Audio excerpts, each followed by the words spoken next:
Olá, pessoal, boa noite, sejam todos bem-vindos à TVD News 581 da Parabólica Digital e ao canal Silvio Navarro, que nos dá espaço para que possamos transmitir para mais pessoas as informações, a mensagem. Quero lembrar a vocês que logo, logo estaremos em mais canais abertos espalhados pelo estado, pelo Brasil, e também na Claro TV, exatamente no dia 1º de agosto. Como toda sexta-feira, que ao invés de ser S de sextou, é S de sabedoria, nós temos Lucas Berlanz aqui para falar sobre os principais fatos da semana. Boa noite, Lucas. Boa noite, Camila. Saudações mais uma vez a todos os espectadores da TVD News, de onde quer que nos assistam. É sempre uma grande satisfação, sempre um grande prazer. Espero que tenhamos mais um encontro proveitoso de reflexões, sempre sob uma perspectiva liberal. Lucas, quero começar indicando para o pessoal o Instagram do Instituto Liberal, Instituto_Liberal, para quem quer ficar bem informado, sem viés, sem narrativa, sem nada. Informação pela informação. Está aqui, informação rápida, com cortes, com cards, para quem não tem muito tempo, dá uma lida aí nas legendas, vai estar bem informado o dia todo. Certo, Lucas?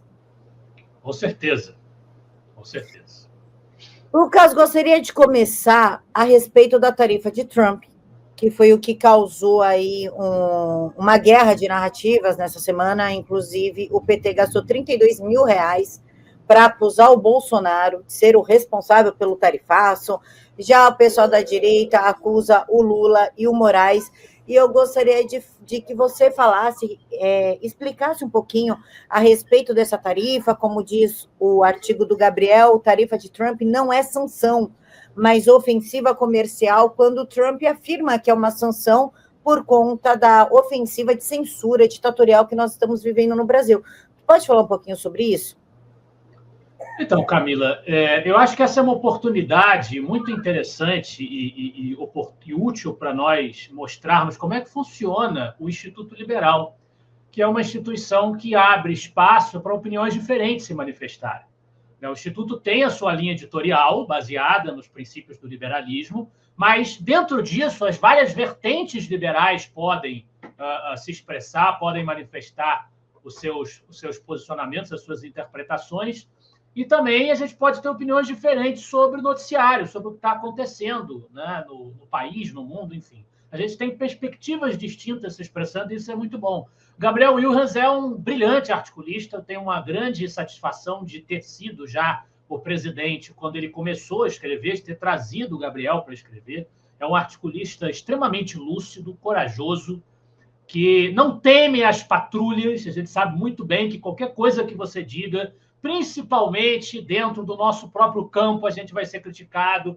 Você não é de direita o suficiente, você não está batendo continência para o nosso político de estimação. Você sabe como é que funciona, Camila. Então, a independência, a autonomia de pensamento, a coragem da opinião, para mim é algo muito meritório, por excelência, por definição. Então, eu tenho uma grande admiração e respeito pelo Gabriel, mas esse é um assunto em que nós discordamos. Eu tenho conclusões diferentes daquelas que o Gabriel apresenta no artigo. Primeiro, o que o Gabriel fala no texto dele? O texto tarifa de Trump não é sanção, mas ofensiva comercial. Ele pega o texto da carta que o Donald Trump enviou ao Lula, anunciando essa sanção tarifária de 50% nas exportações brasileiras, que, de fato, essa carta, como praticamente todas as cartas que o Trump mandou para outros países que também foram vítimas da sua tarifação, alvos da sua tarifação, ela tem uma boa parte dela dissertando sobre preocupações comerciais, embora no caso do Brasil essas preocupações comerciais envolvam também os interesses do negócio digital, das plataformas de comunicação, as mídias sociais, que são atingidos diretamente pelas decisões censoras jurídicas brasileiras, que afetam, como nós já dissemos aqui várias vezes, interesses norte-americanos, mas, de fato, tem uma boa parte do texto que fala de questões comerciais. E o Gabriel deduz disso, ele argumenta muito bem, escreve muito bem, o Gabriel, a gente já falou muito de artigos dele aqui no nosso programa, mas ele deduz disso que o principal motivo por detrás da tarifação é um motivo comercial, que a questão política seria apenas um um envelope para o interesse protecionista e comercial do Trump, que é um ângulo pelo qual a gente pode sim criticar o Trump. A gente vai falar ainda uma coisa nesse sentido ainda hoje no programa. Mas ele acha que, nesse caso específico do Brasil, se trata também de uma manifestação protecionista do Trump, que o principal motivo dele é esse. Consequentemente, a segunda conclusão que o Gabriel tira no artigo dele é que a direita, como um todo, os liberais, sobretudo, que são a principal preocupação dele, para evitar a narrativa do PT de que nós, a direita, somos os culpados por essa tarifa, provocamos essa tarifa, suscitamos essa tarifa, nós deveríamos nos unir em uníssono em um discurso, que será o mesmo discurso do PT, nesse caso, né, contra a tarifa do Trump, em protesto veemente, fazendo oposição à tarifa do Trump. Eu não vejo dessa forma, por razões, sobretudo, estratégicas. Em primeiro lugar, embora o Gabriel e uma série de analistas brasileiros estejam dizendo que a principal motivação seria comercial, todos, sem exceção, os noticiários americanos que eu consultei falam o contrário. A motivação do Trump é principalmente política. E por quê? Porque realmente, a meu ver, tudo aponta para isso.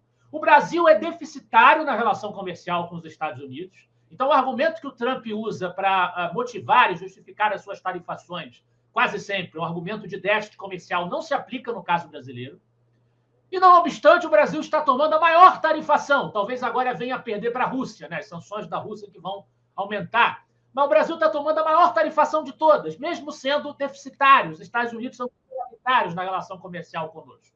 Então, por que razão, e isso vindo logo depois de uma oportunidade política clara que se abre, a provocação do Brasil aos Estados Unidos, a Israel, o flerte ali do Brasil com o autoritarismo dentro dos BRICS, né? O Lula fazendo de tudo para aparecer, aliás, continua fazendo, porque ele está dobrando a aposta, ele vai até a CNN dar entrevista para falar que o Trump deveria estar preso, né?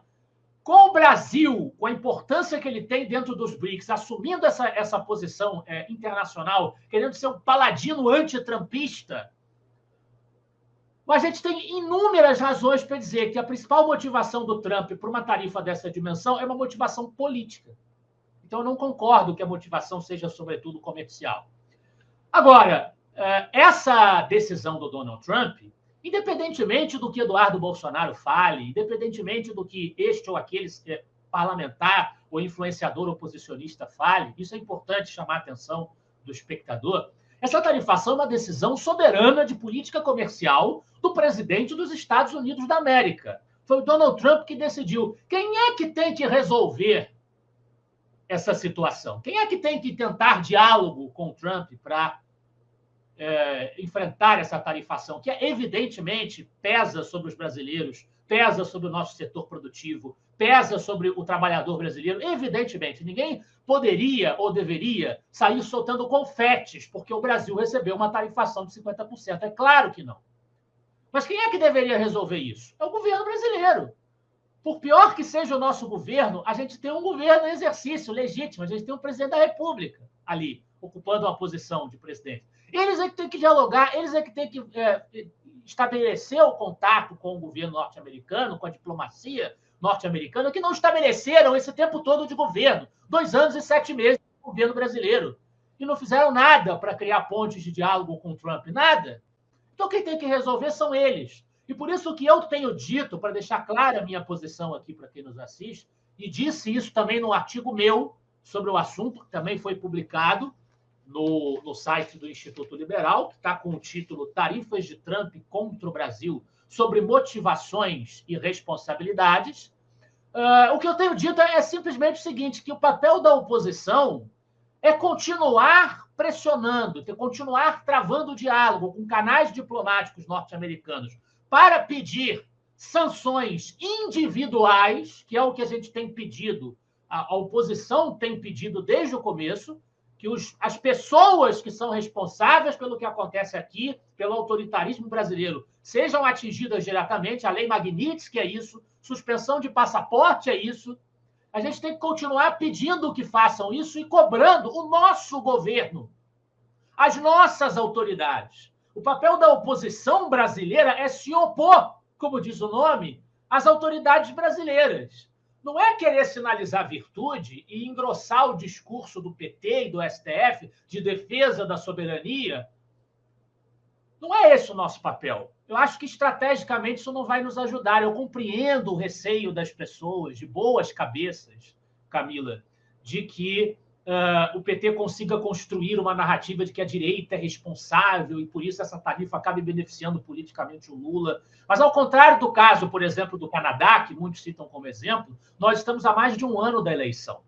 Se o governo brasileiro, que é quem tem, repito, a responsabilidade de resolver o problema, conseguir contratar para a população brasileira uma tarifação de 50% para as nossas exportações até outubro do ano que vem, eu tendo a achar, posso estar sendo ingênuo, mas tendo a achar que a nossa sociedade vai cobrar a quem de direito.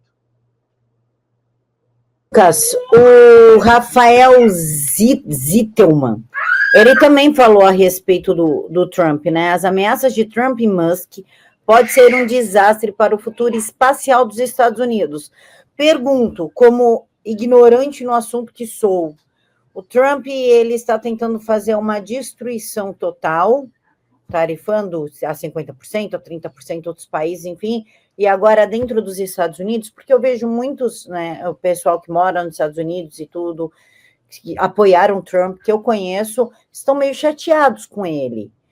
Pode falar um pouquinho a respeito do artigo do Ranier? Por que as ameaças de Trump a Elon Musk pode ser um desastre?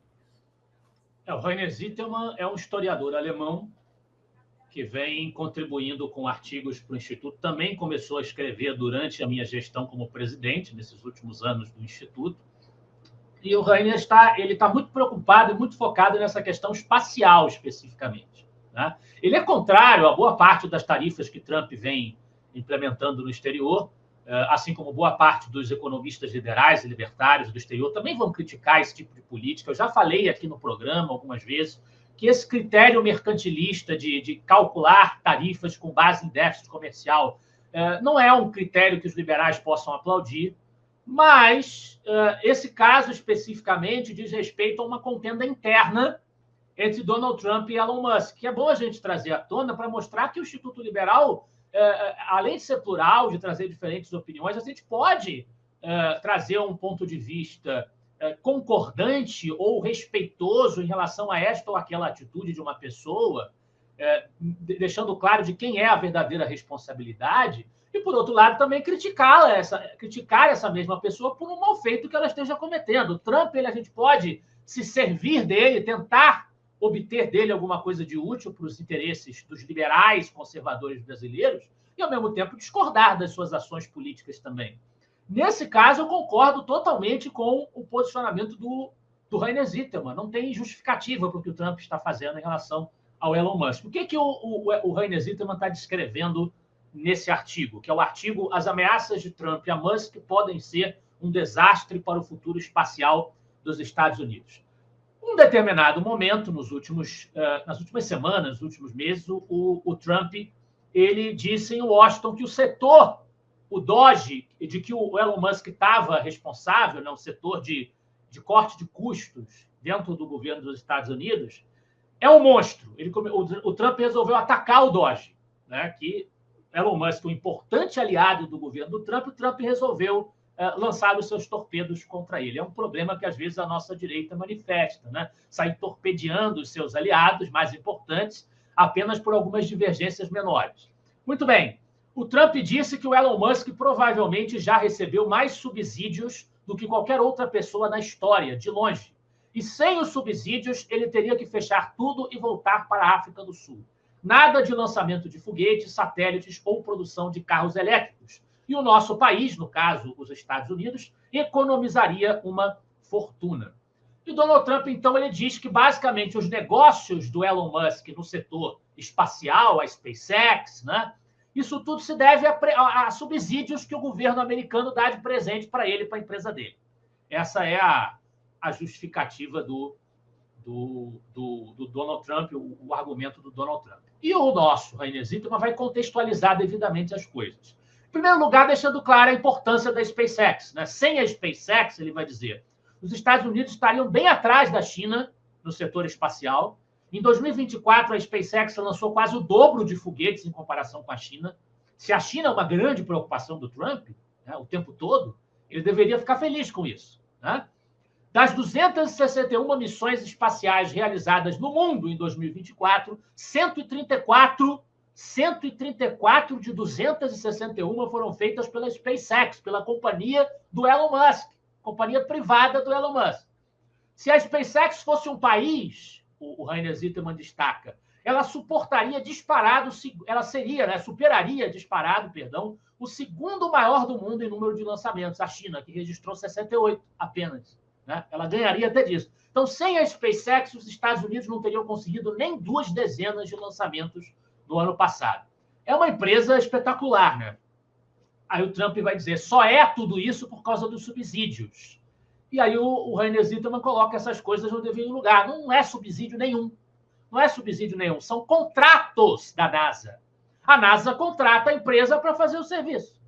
A SpaceX presta os serviços que a própria NASA, por si mesma, ou seja, o Estado norte-americano, o nosso país, como diz o Trump, né, não conseguiria realizar, ou só conseguiria realizar a um custo muito maior. A SpaceX, uma companhia privada, uma empresa privada do Elon Musk, ela consegue realizar e faz com que os Estados Unidos continuem brilhando no setor aeroespacial. Cancelar ou reduzir esses contratos, é o que diz o Rainer, agradaria especialmente a China, justamente o país que o Donald Trump considera como seu principal rival. Então, não seria exatamente a atitude mais inteligente do mundo da parte do presidente dos Estados Unidos, e não é a atitude mais inteligente do mundo da parte do presidente dos Estados Unidos ficar alvejando e atacando essa empresa e atacando o Elon Musk.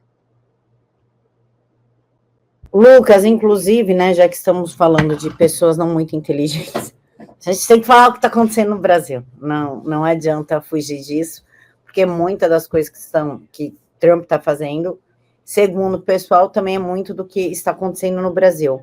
E o João Paulo Seixas escreveu um artigo muito bom, chamado Democracia Tática, Totalitarismo Estratégico. Esse artigo, inclusive, virou carrossel no Insta do Instituto Liberal. Eu queria que tu falasse um pouquinho sobre isso, ainda mais que o Alexandre de Moraes, na quarta-feira, 16 de julho, canetou e trouxe o IOF de volta, chancelando a morte do Congresso. Pode falar sobre isso?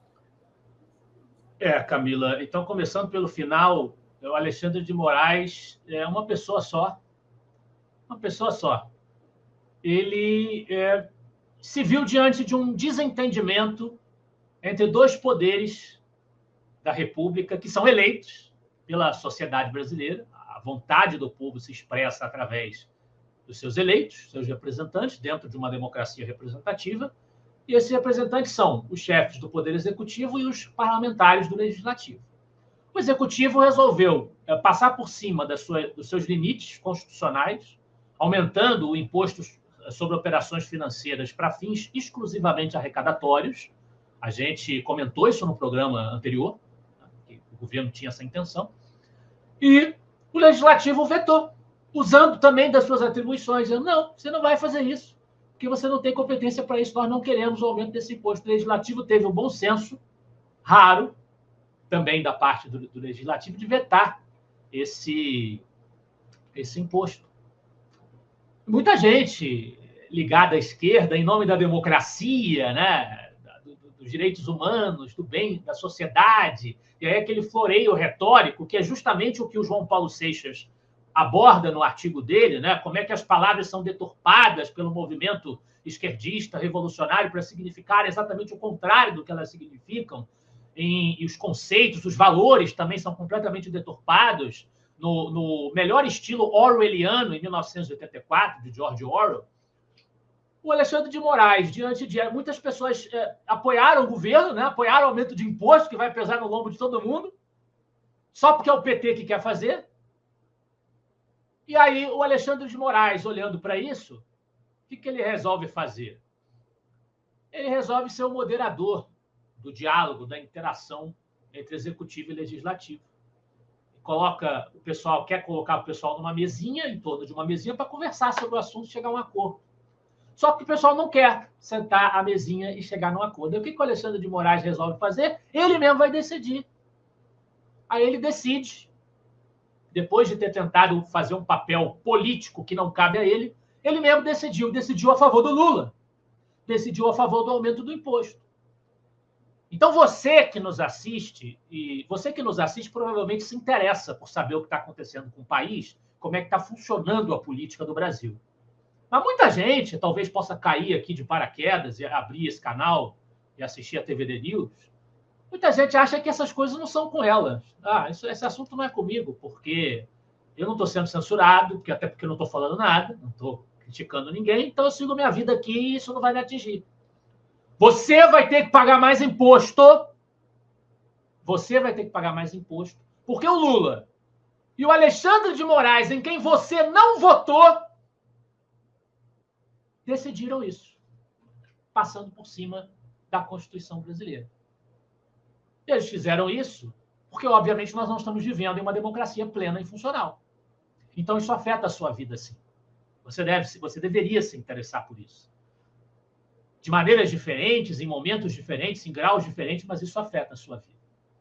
E aí, olhando para o artigo do João Paulo Seixas, ele também comenta a questão da sanção americana.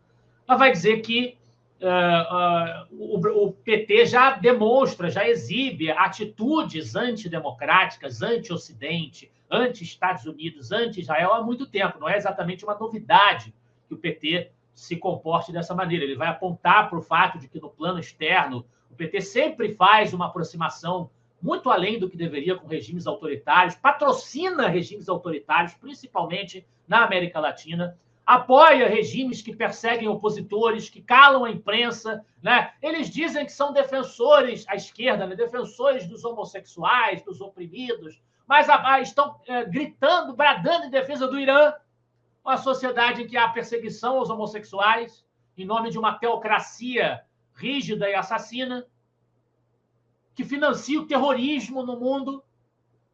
Então, é uma grande contradição, né? Mas, como diz o João Paulo Seixas no seu artigo, desde o marxismo ortodoxo, passando pelo trotskismo, passando pelo movimento radical norte-americano de Saul Alinsky, que ele cita no texto, a questão, citando o Saul Alinsky, a questão nunca é a questão em si mesma, a questão é sempre a revolução, ou seja, a causa pública. Nós defendemos a justiça, nós defendemos a democracia, nós defendemos... Nunca é verdade. Na boca dessas pessoas é sempre mentira. O objetivo delas não é esse, o objetivo delas é o poder para a companheirada delas. Seja a companheirada autoritária dentro do país, seja a companheirada lá nos cafundós do Judas. Camila. Lucas, tu falou do IOF, isso vai cair no colo do cidadão, geralmente do mais pobre, né? Sempre. O pessoal não consegue entender que o poder de compra do pobre é muito menor que do rico. Então, portanto, a taxa dói muito mais no pobre do que no rico. A questão é essa. E aí, enquanto tu falava, eu printava algumas manchetes que acabaram de sair, que vão ensejar mais impostos. O Haddad parece que coloca um imposto novo, se não me engano, a cada 64 dias, ou é 52 dias. E agora tem governo Lula busca 86 bilhões para evitar rombo fiscal em 2026.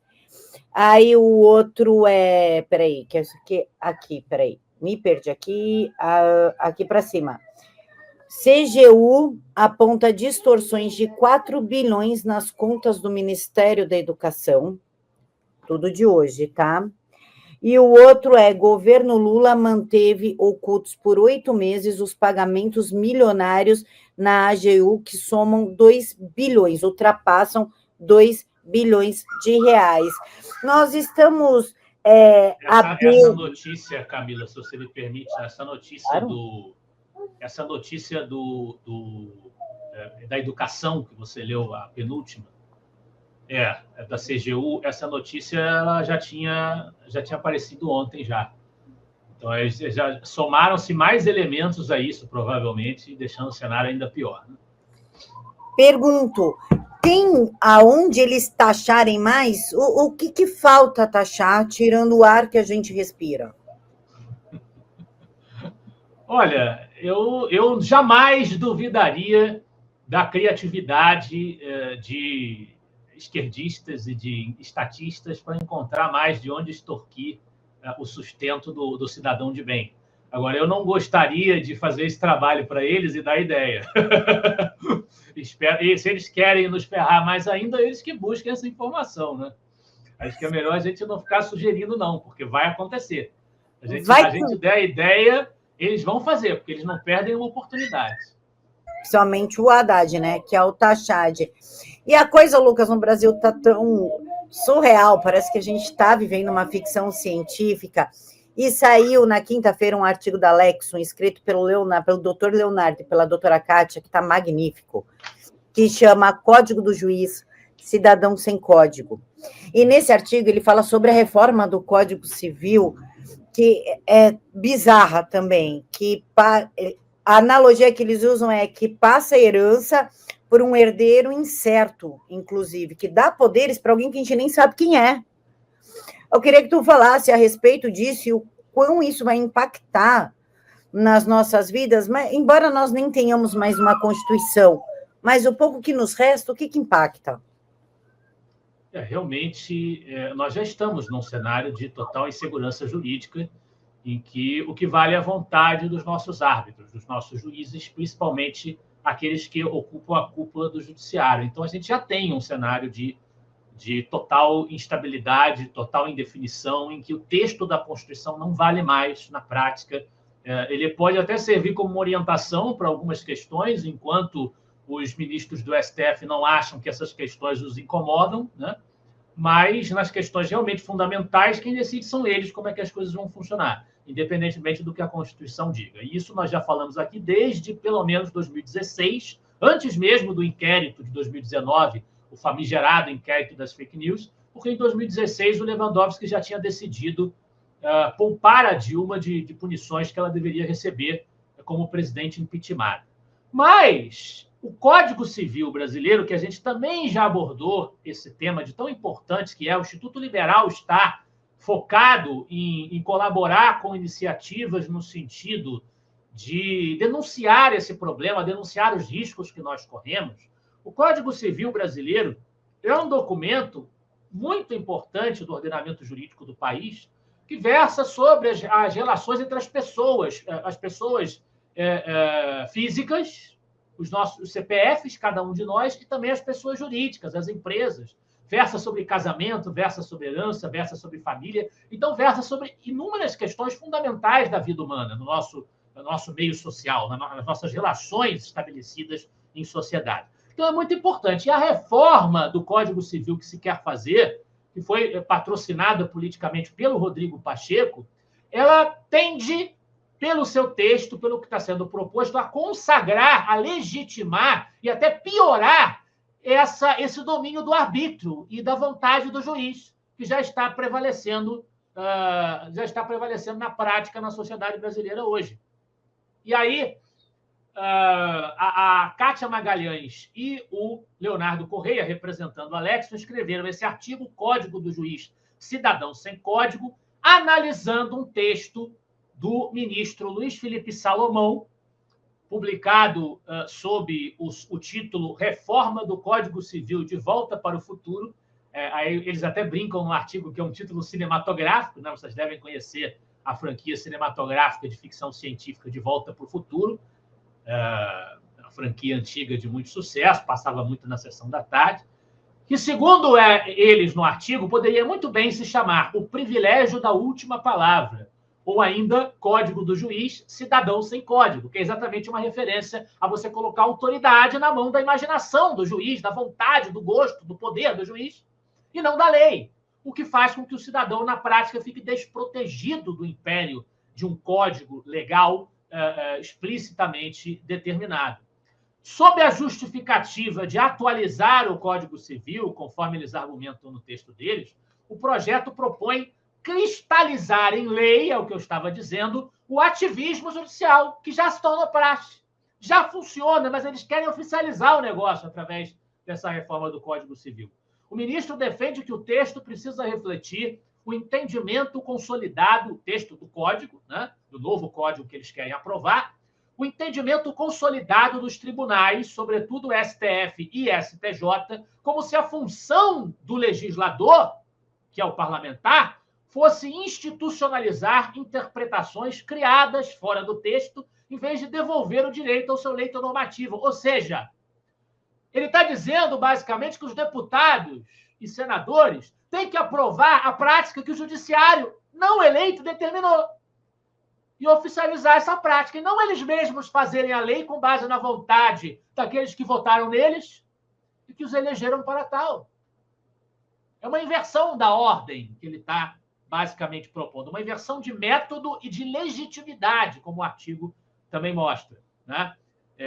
Por exemplo, o Salomão exalta no artigo dele, que eles estão criticando, a decisão do STF no tema do Marco Civil, que passou a liberar, basicamente, a censura prévia das plataformas digitais. Ele antecipa o projeto de reescrever a responsabilidade civil, é o que eles dizem no texto, à imagem da jurisprudência, ignorando a Constituição de 88, o Pacto Constitucional de 88, e a presunção de liberdade que deveria proteger o cidadão contra o arbítrio, mesmo quando disfarçado de diligência, né?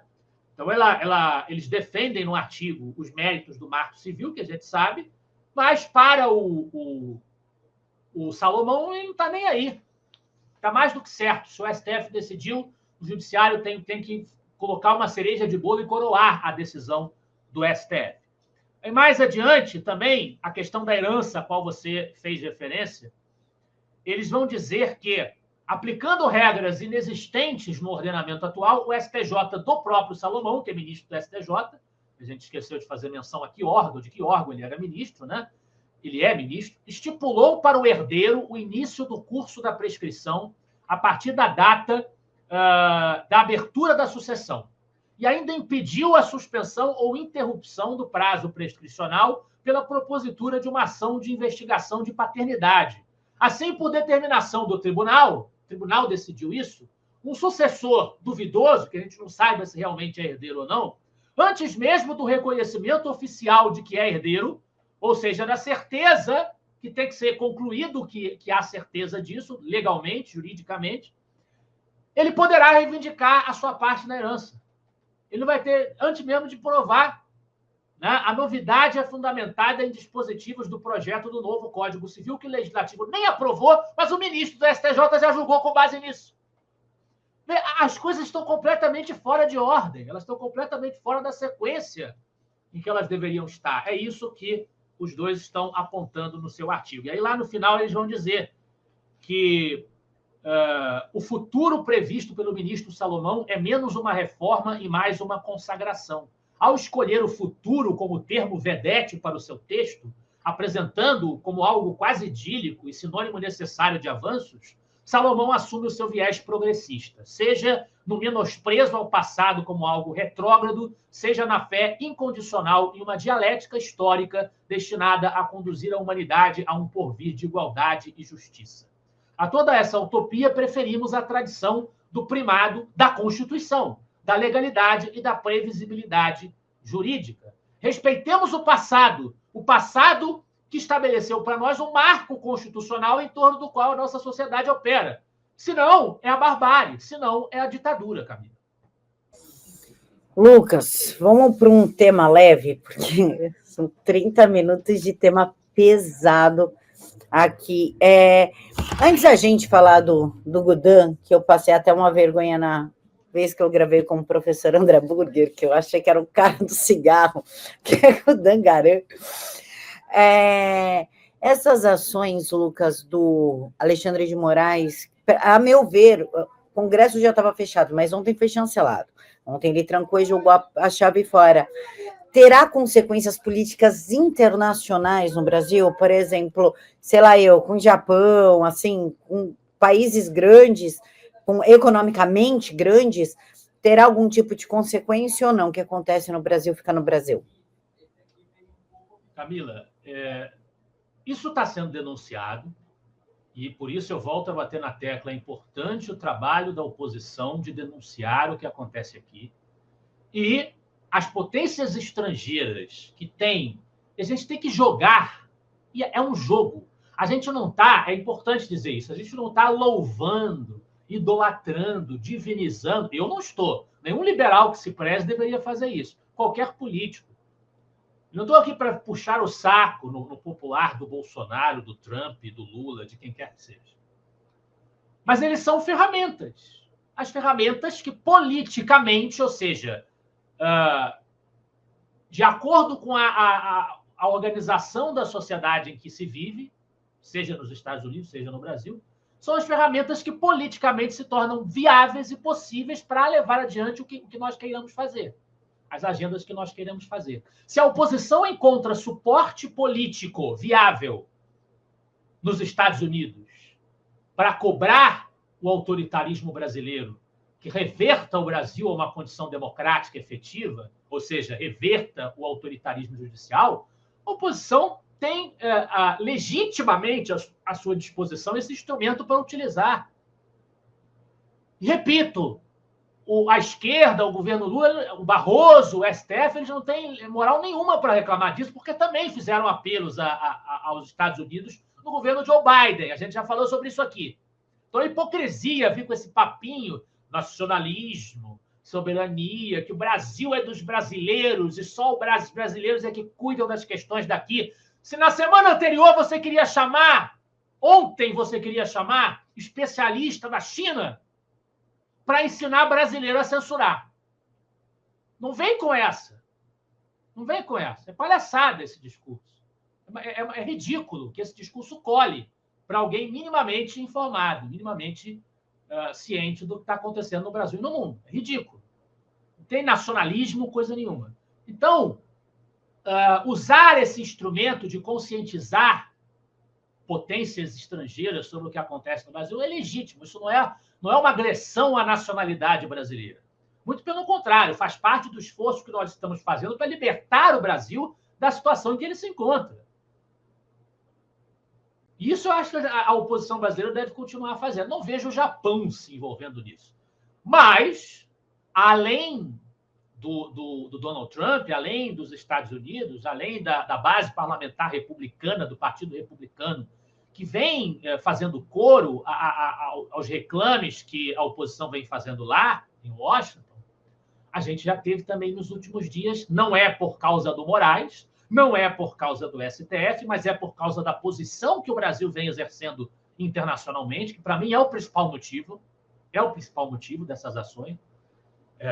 Os dois principais motivos políticos do Trump para essa sanção que ele impôs. Primeiro, o desafio que o Brasil vem fazendo à política dele, Trump, a política dos Estados Unidos, e vem fazendo ao Ocidente, por extensão. E segundo, o fato de que a censura, se fosse a censura pura e simplesmente, confesso que não sei se o Trump faria alguma coisa. Não sei. Mas a censura que ele vem implementando prejudica as big techs, prejudica as companhias digitais de plataforma social, de mídias sociais. O que afeta interesses norte-americanos. As decisões do Moraes afetam cidadãos residindo legalmente nos Estados Unidos. Então, essas são as principais razões para ele reagir, na minha opinião, que são razões políticas, que são razões que dizem respeito à agenda política do Trump, e não comerciais. Mas a gente já teve também a OTAN, portanto, não é apenas o Trump, a OTAN, ameaçando o Brasil de sanções nos últimos dias, pelas relações do Brasil com a Rússia. Brasil, Índia e não sei se foi a China, enfim, não me lembro qual foi o terceiro país. Mas eles ameaçaram 3 países de sanções por estarem alimentando economicamente a Rússia, no momento em que a Rússia sofre cercos, nos últimos anos econômicos, dos países ocidentais, pela sua agressão facínora à Ucrânia. Né? Então, existe uma reação internacional ao que o Brasil está fazendo, o Brasil como um todo, não apenas o Moraes isoladamente. Eu não vejo o Japão sancionando o Brasil por causa da censura do Moraes. Mas o Trump tem motivos mais próximos, estratégicos, para fazer isso. E ele já está fazendo, já está sancionando. O que a gente espera, repito, é que a oposição continue pressionando, dialogando com as forças norte-americanas para que haja sanções individuais, que é o que a gente quer ver acontecendo contra os togados, contra o procurador da República, contra, enfim, as figuras que são responsáveis por esses processos, investigações, censuras, decisões ilegais. Eu queria chamar a atenção aqui para um fato que aconteceu literalmente essa semana, logo depois, 2 dias depois da tarifação do Trump, Camila, se você me permitir falar Claro. na sequência. O Moraes é um homem mau. Eu não tenho outra palavra para utilizar para me referir a ele. É um homem mau. Ele é um homem cruel. O economista e comentarista político Rodrigo Constantino, que a gente já recomendou aqui um livro de autoria dele na semana passada, no programa passado. O Rodrigo Constantino reside nos Estados Unidos, legalmente. Ele faz as suas manifestações hoje de lá, mora lá. E uma conta inativa desde dezembro de 2023, na Rumble, plataforma censurada no Brasil pelo Alexandre de Moraes, pelo STF. Ele teve uma conta inativa desde dezembro de 23, acionada, processada pelo Moraes, logo depois da tarifação do Trump, dizendo claramente, para quem quisesse ouvir,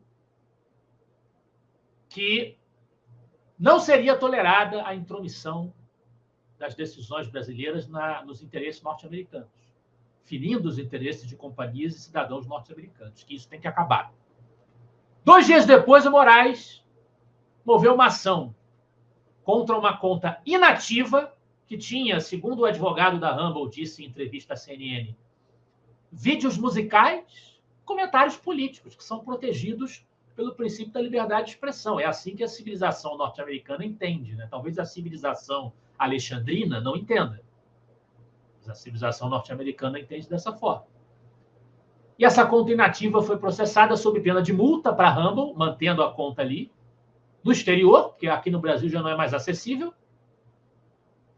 e exigindo a entrega de dados, os conteúdos e os dados do usuário, os dados do Constantino para ele. E o Constantino foi obrigado a ficar sabendo dessa estrovenga, dessa investida do Moraes, que claramente é um protesto do Moraes, muito indignado com a carta e o tarifaço do Trump, para mostrar que ele continua podendo. Né?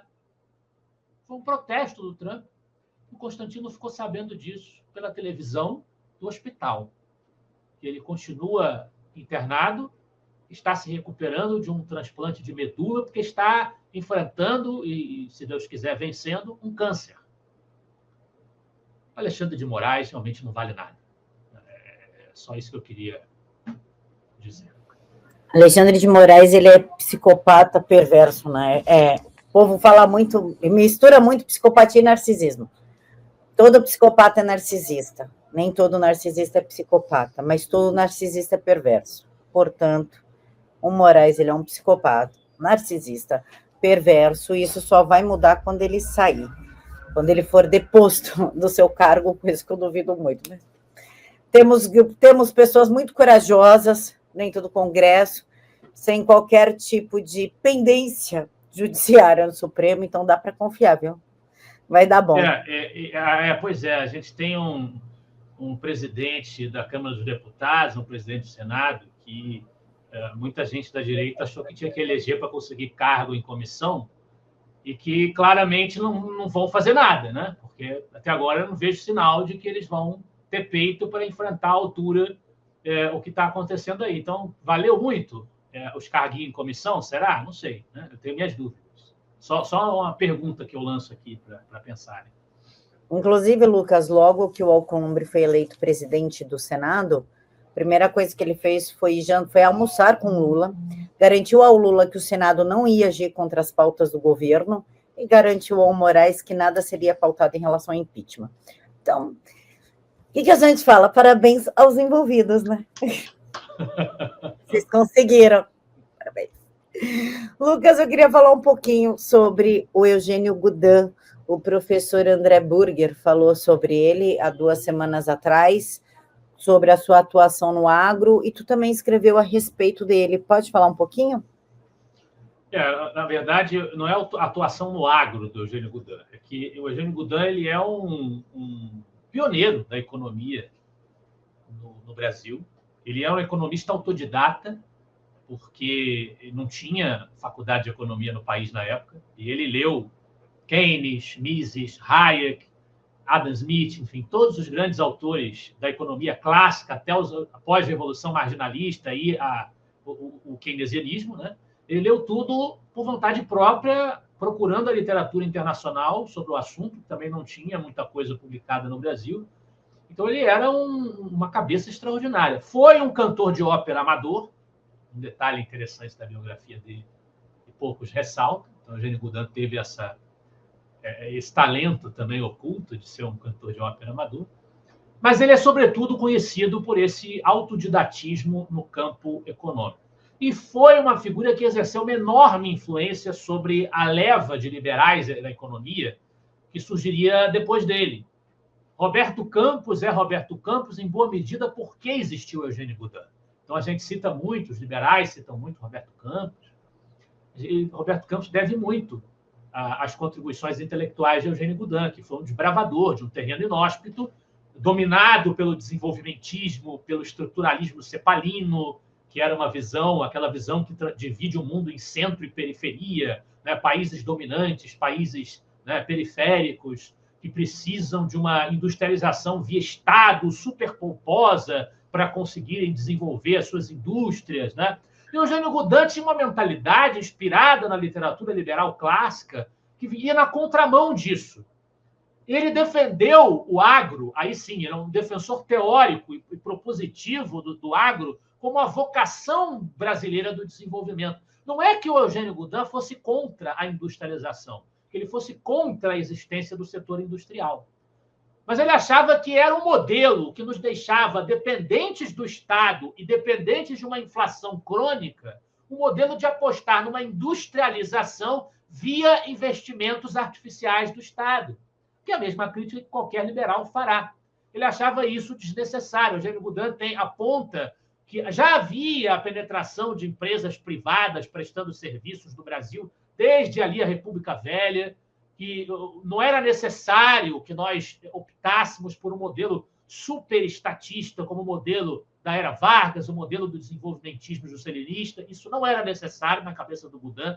Nós deveríamos aproveitar o altíssimo potencial agropecuário do Brasil para gerar excedentes de riqueza e aí, com base nisso, promover a nossa industrialização. E, ao mesmo tempo, Eugênio Goudin enfatizava muito a importância de qualificação do capital humano. O que quer dizer isso? Educação. Qualificar o indivíduo brasileiro, a mão de obra. E ele, como boa parte dos liberais da UDN na época, que enfrentavam o PSD do Juscelino, o PTB do Vargas e do João Goulart, ele acreditava na educação básica como um ingrediente importante para o crescimento, para o desenvolvimento da sociedade.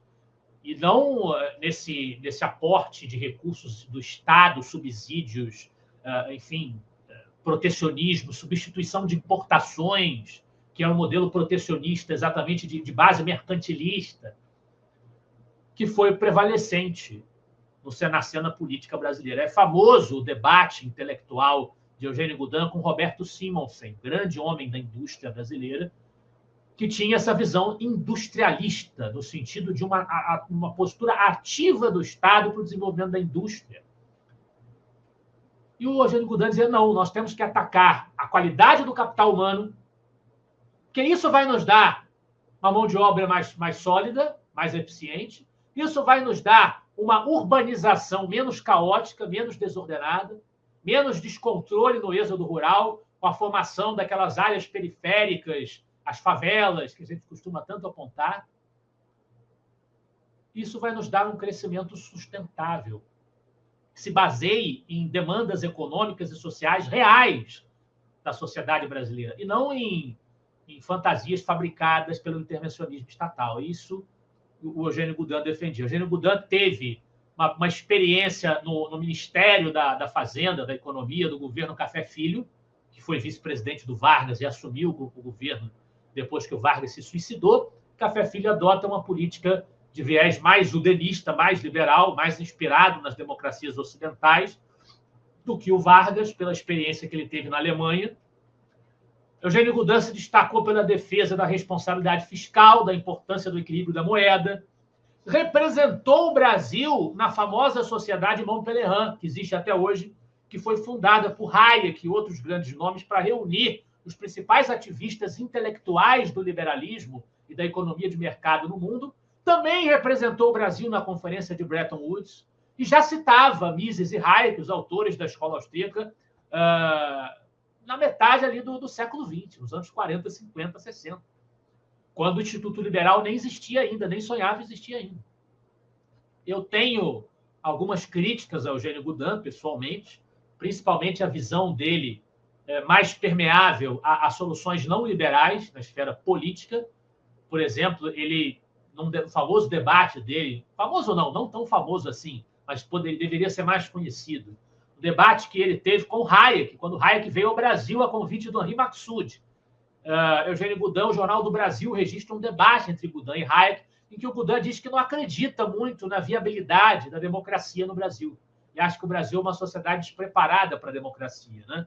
O Eugênio Goudin apoiou o regime militar até o ato institucional número 2, quando Carlos Lacerda, por exemplo, que o Goudin admirava, já estava contra o regime, o Goudin continuou apoiando, e foi mais tardiamente que o Goudin começou a criticar a ditadura militar, principalmente pelo seu estatismo, né? Porque economicamente passou a seguir na contramão das ideias do próprio Eugênio Goudin. Compreendendo ali os defeitos, as idiosincrasias, as manias, né, as características peculiares a um homem que morreu com 100 anos, em 1986, ou seja, Eugênio Goudin viu. Ele nasceu em 1886. Ele nasceu, a escravidão ainda não tinha nem acabado, estava 2 anos de acabar, então ele viveu ali bebezinho, né? 1886, ele viveu os primeiros anos, os últimos anos da monarquia brasileira. Ele cresceu e viveu infância, juventude na República Velha, oligárquica, República da Espada, República oligárquica.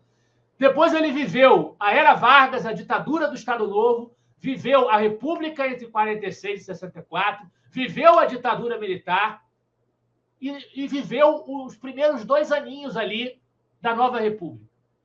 Então, Eugênio Goudin viu vários Brasis. A gente tem que julgar também o homem no contexto histórico. Mas, independentemente dos seus defeitos, esse homem, isso não anula a lembrança que nós que defendemos o capitalismo, a economia de mercado, a liberdade econômica, principalmente, e a importância de um Brasil livre das amarras do Estado, do chamado custo Brasil, isso não anula a lembrança que nós devemos cultivar da obra desbravadora de Eugênio Goudin. Lucas, livros, vamos falar de livros. Só um detalhezinho importante, que a gente está falando de Eugênio Goudin nesse momento, porque ele nasceu em um 12 de julho. Então, essa semana seria semana de aniversário desse longevo defensor da liberdade econômica.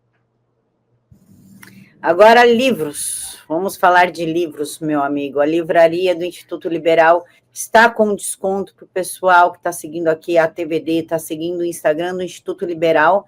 E nós temos aí descontos 34%, 41%, 36%. Camila, já indiquei esse livro aqui contigo, que é o Governo Onipresente do Mises, e Onipotente do Mises. E reindico pela fase que nós estamos passando neste momento, com o Moraes mandando e desmandando no Brasil inteiro. E tu, Lucas, qual que indica?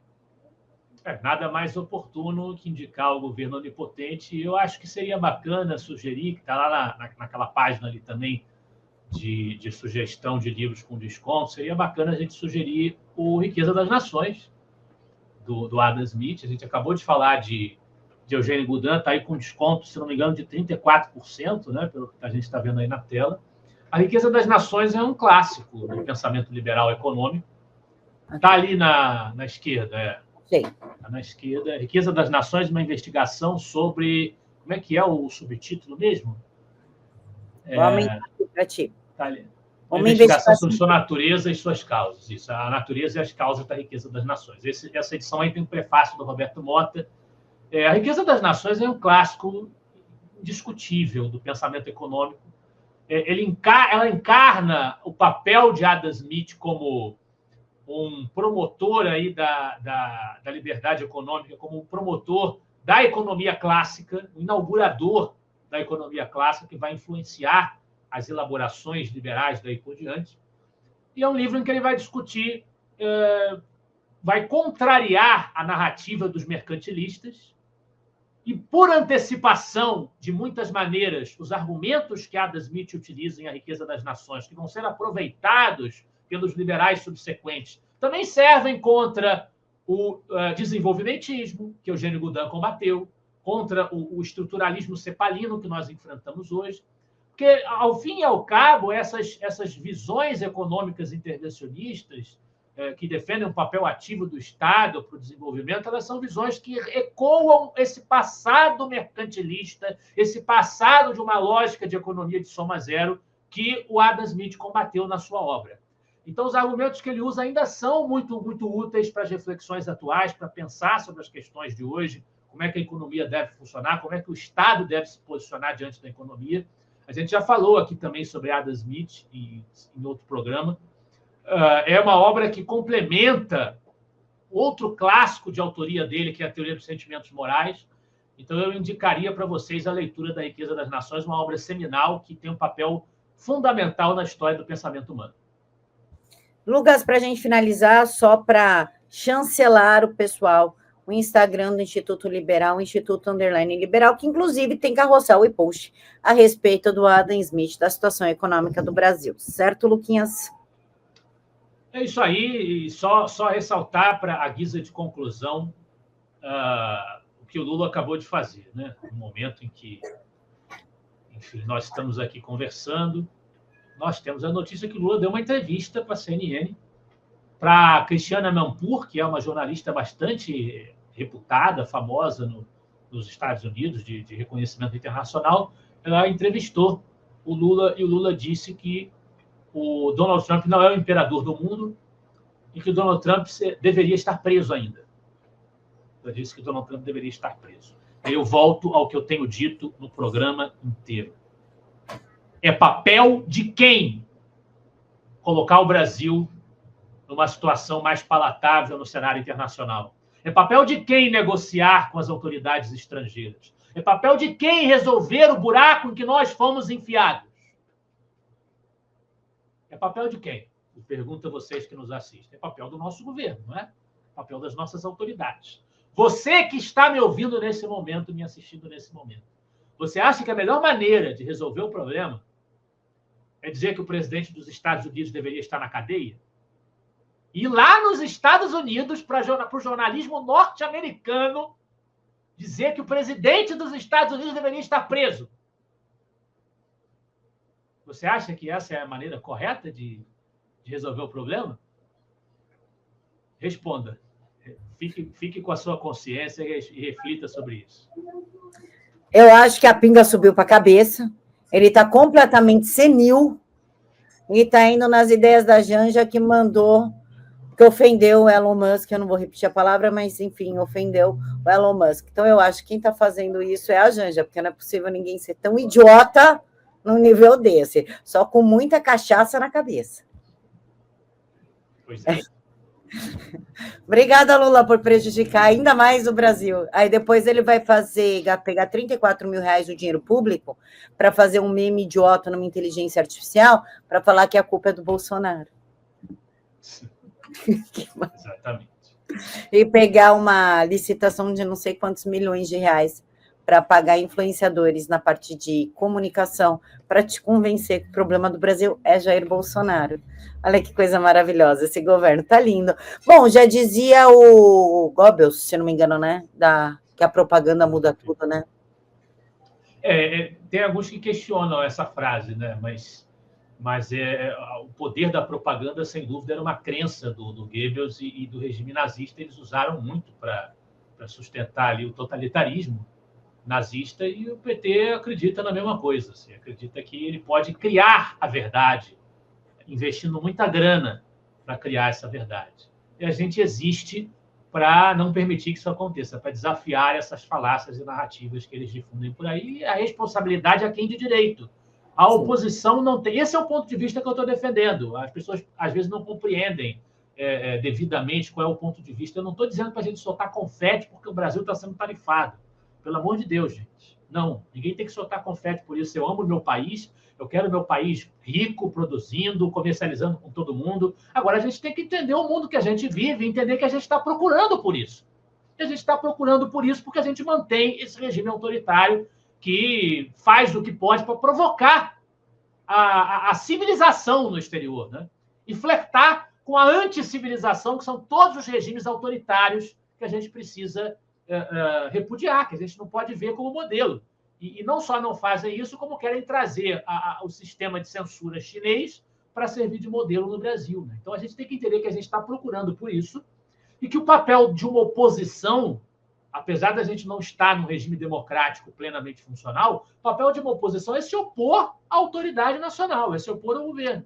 Quem tem que resolver é o governo, quem tem que resolver são eles, que são a causa do problema, né? Nosso papel, repito, oposição brasileira, liberais, conservadores, libertários, antipetistas. Qual é o nosso papel? Cobrar as nossas autoridades uma solução. Cobrar que negociem com os Estados Unidos e que acabem com essa palhaçada de regime em que o aumento do IOF é decidido por uma pessoa. É isso que a gente tem que fazer, cobrar que isso acabe e a quem tem condições de fazê-lo, tentar continuar denunciando a situação nacional do exterior para que venham sanções individuais, que são legítimas. O resto, o nosso governo querido, que se vire.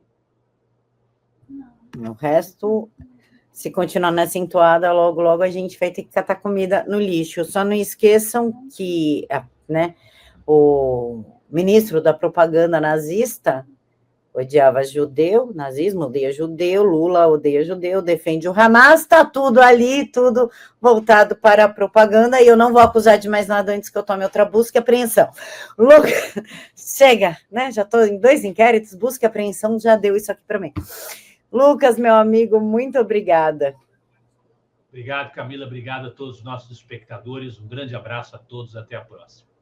Pessoal, uma excelente sexta-feira para vocês. Pode cortar, marca a gente, pode usar o vídeo. Ninguém aqui tem ciúmes de propriedade intelectual, audiovisual. Só não tira do contexto, que aí é sacanagem.